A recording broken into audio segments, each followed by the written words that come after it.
the president of the Government Accountability Institute, former fellow at the Hoover Institute, and chief editor at large for Breitbart News. Peter Schweizer, welcome to Uncover California. Hey, Lori, good to be with you. Thanks for having me.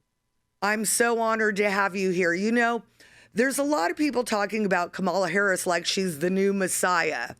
And being a Californian, you know, we now know that her old district, San Francisco, Oakland, you need a poop map. And you hear a lot about her sexual exploitations. To me, that is nonsense. I really don't care about it.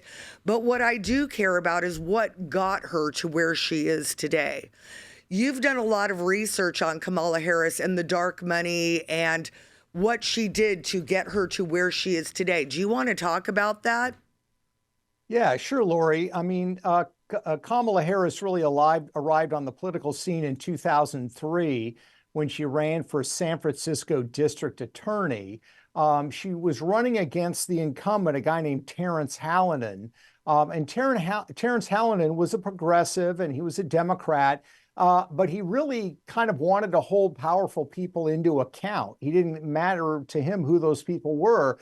He had launched a couple of investigations and was in the middle of prosecuting several of Willie Brown's friends. Willie Brown, of course, who had been the head of the California Assembly, was now the mayor of San Francisco. Terrence Hallinan was investigating his friends. Hallinan was also investigating the problem of priest sex abuse that was rocking the country at the time. He had gotten documents from the San Francisco diocese. He had gotten documents from a very powerful prep school there called St. Ignatius. And he was getting ready to A, prosecute people, and B, take those internal documents, scrub the names of victims, and publicize them. So needless to say, Terrence Hallinan was ruffling a lot of feathers in very powerful positions. So what basically happened is Kamala Harris ran against Terrence Hallinan, and she had the full backing of the mayor, Willie Brown, with whom she had previously had a romantic relationship, and also some very powerful people in San Francisco who were connected to that Catholic school who wanted the scandal to go away.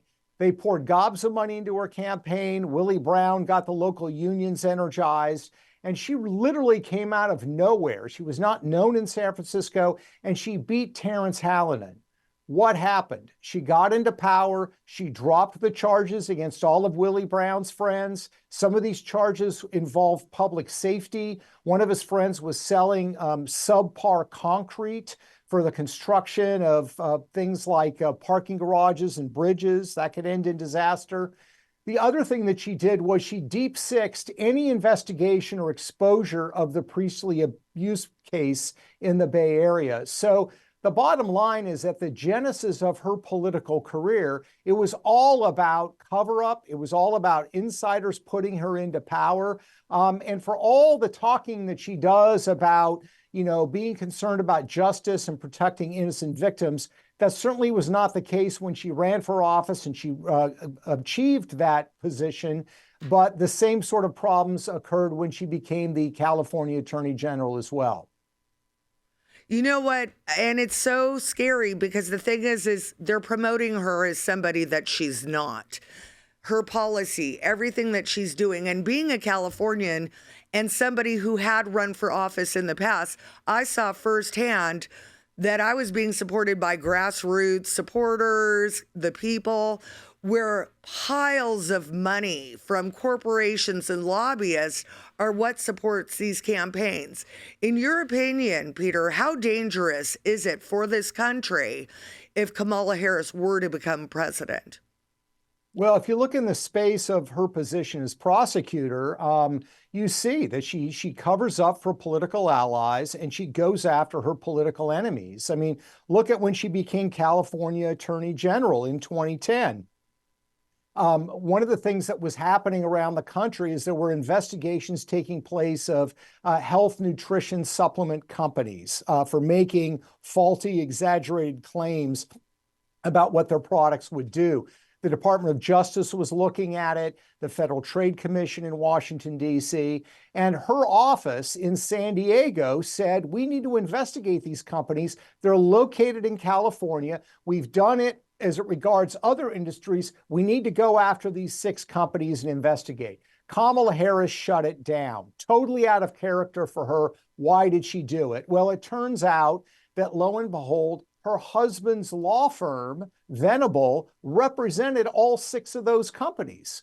So literally those investigations of those companies went away. And I would argue it's because Kamala Harris's husband was the managing partner of the Venable office in Los Angeles at the time. Look at some of the other things that she did. There was a nonprofit hospital chain in California that was run by the Sisters of Mercy. They wanted to sell it to another nonprofit because they couldn't afford to run it anymore. The problem is that that nonprofit that wanted to buy it did not want the Service Employees International Union to organize because they said they couldn't afford it. They couldn't run the hospitals with it. This is a nonprofit who worked with the California Nurses Association, had endorsements from the National Organization of Women, because they had said, if we buy this chain of hospitals, we will maintain consistent services. We will not eliminate any. The fact that they would not allow the SEIU to unionize led Kamala Harris, who had the authority, to block that sale. And what ended up happening is this hospital chain that was going to go to a nonprofit was bought by a hedge fund in New York. Kamala Harris did approve of that transaction because the hedge fund owners were Democrat donors. And of course, they allowed SEIU to unionize. The problem is that the hospital chain shut down and restricted a lot of services. So my point is that she goes after her opponents. She supports her powerful friends. That's certainly what she did as a law enforcement official, as a prosecutor. And I can expect as a president, she would continue to wield power in the same way. And we've seen a lot of that. We've seen this with President Trump, with all the lawfare laid out against him. We've seen it against American citizens. And I do know that Kamala, at one point, there were some investigative journalists that had uncovered that Planned Parenthood was selling baby body parts. And I think she was instrumental in having them thrown in jail. So again, if we want a constitutional republic, I don't see how this fits. And the censorship from the censorship industrial complex seems to be wrapping up again. And everything that she's saying that she stands for now, we have proven material. It's not where she did stand. Now, I want to shift a little bit because we do have you for limited time.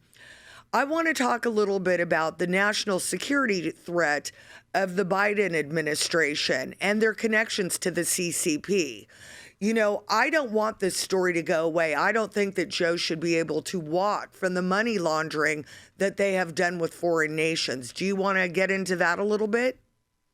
Yeah, I mean, look, the bottom line is the Bidens have received tens of millions of dollars from foreign entities tied to corrupt foreign governments, some of whom are adversarial towards the United States. They've received, when Joe Biden was vice president, some $31 million from 4 Chinese businessmen. And the problem here is there's no discernible service or product that the Bidens offered in return. I mean, no legitimate product or service. This was a quote unquote international finance firm that Hunter Biden was running. And the Chinese businessmen in question were sending him millions of dollars, and he was giving them nothing in return in terms of for business purposes. The bottom line is that these businessmen are not sending money for no reason. They were expecting something in return. And it's what the Chinese call elite capture. They want to, it doesn't matter your political party, they want to get elites in power in the United States that are sympathetic or on the hook to them so they can get favorable treatment. And that is certainly what they have received with Joe Biden. And what you were talking about earlier with the censorship by the media is absolutely true. I mean, I first reported on this. I was the first one in 2018. The mainstream media ignored it. We just had a couple of weeks ago now, the Department of Justice of the Biden administration has filed documents in the tax case against Hunter Biden, where they say that Hunter Biden was engaged in influence peddling operations involving the United States government. They're only, 6 years late. and the mainstream Yeah. media is still not really reporting on it. So this is the inherent problem, and this is, I think, going to be the playbook as it involves Kamala Harris and Tim Walz. We've done a lot of research on Tim Walz as well and his troubling ties to China. It's a major problem that we do not have a functioning press in any consistent way that investigates people. My view has always been investigate Trump, expose stuff you want with Trump. Some of the stuff they've reported has been good. Some of it's been terrible, but report it, but do it on both sides. And they don't do that. They only do it on one side. Yeah, we don't seem to have equal justice under the law anymore. I'm really concerned about this country. That X space that was on last night, I went ahead and joined in. I thought it was a fabulous conversation. Yet we had threatening letters coming from the EU. And I just can't help to think that the World Economic Forum, they just don't want America anymore. They want to have a one world government. They want to have a one world economy. And I think that we're in a really dangerous place in this country right now. What do you suggest that the people do to fight back against everything that's going on? Well, the first thing you have to do is you have to arm yourself with information and facts. Be discerning, right? Just because you see something on Twitter X doesn't mean it's true. Fact check it. Try to find it. Right. I don't mean use the fact check organizations. I mean, actually look at the document and the material and see if you can verify it. And once you do that, share it with people. Be bold about it. Not obnoxious, but be bold and share it with people. Because look, the information's not going to trickle out any other way. People who are, politically not involved are not going to watch Fox News. They're not going to read the Wall Street Journal. So they're going to rely on friends, or they're going to rely on social media. And the social media algorithms, with the exception of Twitter X, is biased in a certain way. So we are in a situation today which seems unimaginable. There is so much information out there. There's so much information that's accessible. There's almost too much. It becomes overwhelming for people to sift through it. So they rely on certain gatekeepers. And the problem is those gatekeepers are these major media outlets and these big social media companies, and they all have an agenda. The truth will win out. I ultimately believe that. But the problem is it may win out when it's too late. Right. And the thing that happened to me in 2020, along with millions of other Americans, was I had posted the Hunter Biden laptop story that Miranda Devine had written. And that moment, and I'm not even kidding you, within the same hour, I was banned off Instagram. I was banned off Facebook. They took my business pages. And so then I walked away from my business and I ran for office, and now I'm doing this. It's crazy. I never in 100 years would think this would be something that I'm doing, but getting the truth out is so important. As my pastor says, a lie can't stand in the light of truth. One thing I'm also seeing, Peter, that's very concerning is when you go to Google or when you go to DuckDuckGo or any of these search engines, I can put in an article and nothing but left-wing articles come out. Right. The algorithms are just swaying so far to the left, we can't get true information anymore. What have you seen? Yeah, no, you're exactly right. I did a documentary called The Creepy Line that came out in 2018. You can get it on Amazon Prime for free if you want to watch it. We interviewed Jordan Peterson and Robert Epstein, who's done a lot of research in this area. And it's precisely about this. It's about Google and these big tech companies and how they are literally swaying elections. They've done it in third world countries. They're doing it in the United States. Because the thing we have to realize is that people that are watching this podcast are probably people that are pretty well informed. They're taking the time to listen to this. The vast majority of people, or at least a sizable chunk of people out there, really aren't. And you'd be surprised. Right. Google gets millions of search results a week before the election that says, who should I vote for president? Because people are trying to get a sense of what's going on. That gives Google enormous power. And as we showed in the documentary in that 2016 election, based on a Harvard researcher's analysis, the search results overwhelmingly favored Hillary Clinton over Donald Trump in 2016, and that trend continues. Now, Trump won in 2016, but the bar is getting higher and higher and higher for people to jump over if they don't have the backing or the blessing of these big tech companies. Excuse me. Oh, I had one of those coughs too. It never went away for like months. It drove me absolutely crazy. So, God bless you. Anyways, Thank you. yeah.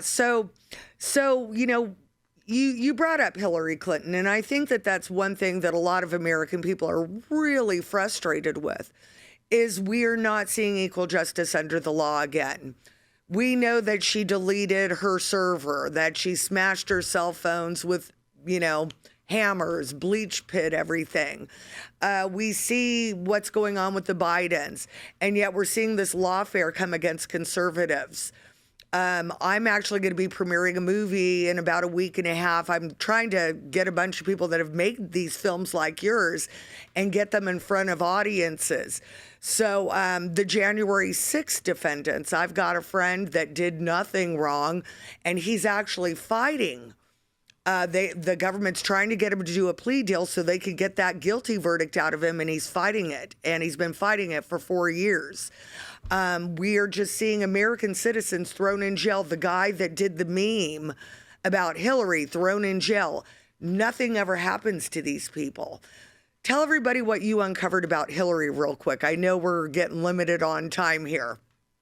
Yeah, Hillary and Bill ran a massive influence operation to collect hundreds of millions of dollars, which they did from foreign governments and entities. It was through speaking fees, and it was through the Clinton Foundation. And all you need to know about the Clinton Foundation is they took large sums of money from places like Russia, Ukraine, and China, and they collected that money when Hillary was Secretary of State.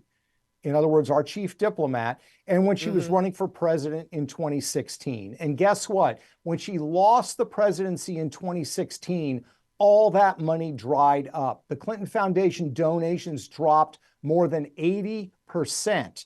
And the donations from overseas, which were the bulk of them, dropped even more dramatically, which is clear evidence as to why they were beginning that money. The Clintons, I think, were the first ones who globalized corruption. We're used to, unfortunately, corruption involving, local contractors in somebody's congressional district. They globalized it. They said, we're going to go overseas and we're going to get these foreign corrupt political actors to pay us money. And I think that's one of the things that inspired the Bidens in their business model. And it's a dangerous trend, because it's one thing when you're dealing with one American trying to corrupt another because they're trying to get a contract or a favor. It's another thing when you have foreign authorities, foreign oligarchs, paying our elected officials or their family members money because they want to change our national security policy, and they want to do something that is beneficial for them. And that's what the Clintons perfected. What I would say to everybody is you cannot get discouraged in light of what you just said. The worst thing that can happen is for everybody to just throw up their hands and say, forget it. I'm done. It's not fair. I'm not doing this anymore, because that's exactly what these corrupt people want you to do. When people like you and me or people in this audience get out of it and quit and fold up and go away, that gives them the victory. So keep fighting, keep fighting, keep fighting. Yeah, and it's interesting about the Clinton Foundation. I think I talked to you a little bit about it earlier. And again, I want you to write a book on Arabella Advisors, because when they shut down the Clinton World Initiative, about a week later, Arabella Advisors popped up with Hans-Georg Weiss, who owns the Tribune now. And we've got foreign billionaire money that has more money than the RNC and DNC combined. And all of a sudden, this Act Blue scandal's popping up where people might donate $100, but there's $10,000 in donations coming from individuals saying, I never gave $10,000. Arabella Advisors has the four funds, the Hopewell Fund, the 1630 Fund underneath them. And then they have pop-up groups, and they're all run out of the same office in Washington, D.C. And with these pop-up groups, that's how they're paying the protesters. You've got Defend Democracy. You want to know where all these tents come from? That's where. So I want to see you do a book on that one, because I'm telling you, I think you could slay it. But and Eric Kessler, who used to be the president of the Clinton World Initiative, is now the president of Arabella Advisors. It's all connected. One more thing I'd like to ask you about. We've got a congressional slush fund for people that get, charged, are accused of sexual misconduct. Do you believe half of our elected officials are we being run on blackmail? I think that certainly is absolutely an element. I mean, there was a case just 5 or 6 months ago that was reported and that has now disappeared, that there was a brothel being run out of Northern Virginia. And the report from the Department of Justice was the people that were going to this brothel were high-ranking political and military officials in Washington, D.C. That story emerged. The Department of Justice mentioned it. It has completely disappeared. So I think this is a major problem on both sides of the aisle. And transparency is so key. I mean, look, I understand we don't need to know every single thing about everyone, but certainly when it comes to accusations or the truth behind sexual harassment or this kind of behavior, we absolutely need full transparency. What Washington, D.C. will tell you is the reason that the American people are losing confidence in their political leaders is because of all the anti-government rhetoric by people like Trump. It's not. It's because they see what their government officials are doing or not doing, and they are disgusted by it. It's the actions in Washington, D.C. that are leading people to lack trust in Washington, not the criticism of Washington. And until we are more transparent and start to clean house, it's just going to continue to be a problem. Okay, so one more thing I need to talk to you about. I know now, too, the Biden administration has put us back into the global compact of migration. And they have been using our taxpayer dollars, using our refugee resettlement program to funnel these, to actually enable this invasion on our country. They've also lost track of 85,000 migrant children. Are they laundering money with our border? Oh, I have no doubt they're laundering money with our border. I mean, you look at the entire mechanism for migrants coming to the United States, it's largely through criminal smuggling networks run by the Mexican drug cartels or run by other organized crime syndicates from China. So the notion that you're going to have this global compact involving the migration of people, moving people illegally, and it's not going to entail a criminal element is laughable. So, again, the issue here is transparency. And let's be honest, if you look at the statements of officials on the political left going back 20 years, they will say repeatedly that migration is the way to change the demographics of the country to favor them politically. They're open about it. They claim it. So, why pretend that this is not a political act being taken on by the political left in this country? Right. And I think a lot of people don't realize as these migrants come in, they're counted in the census, which redistributes people in our congressional districts so they can skew that. And then I know some judge in Arizona just said that illegal aliens can vote. So we're in big trouble, Peter. And I appreciate so much the work that you do. I hope you keep it up. Do a book on Arabella Advisors. I want to see that because I think once you open that can of worms, it's pretty crazy.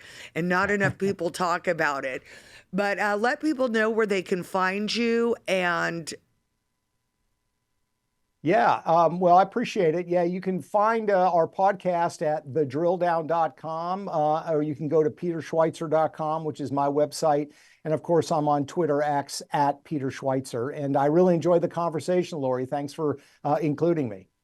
I really appreciate you coming on. It means the world to me. Stay strong, stay in the battle. Let's win this. Amen. Thank you.